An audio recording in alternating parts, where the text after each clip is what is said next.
Misal contoh dalam RMK13 ada yang nyatakan ekonomi di Kelantan akan bertumbuh sebanyak 4.7% lagi 5 tahun akan datang. Ekonomi di Penang 5.4%, lebih tinggi, lebih pantas. Selangor dengan KL 5%. Terengganu jiran pada Kelantan pun lebih rendah 4.8%. So saya macam confused lah Saudara Amin.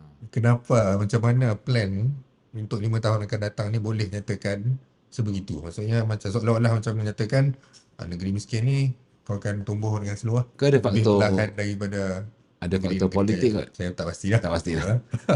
Tapi kalau katalah berlaku pertumbuhan negeri yang kaya lagi cepat daripada, lagi pantas dari negeri miskin, nanti dia mewujudkan jurang kan, akan datangkan masalah ke dari segi? Betul.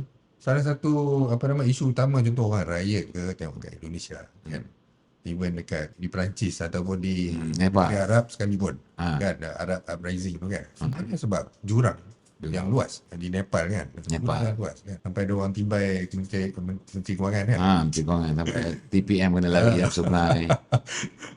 Jadi kalau tak di cater dengan betul dan akan jadilah, mungkin boleh jadi masalah yang besar.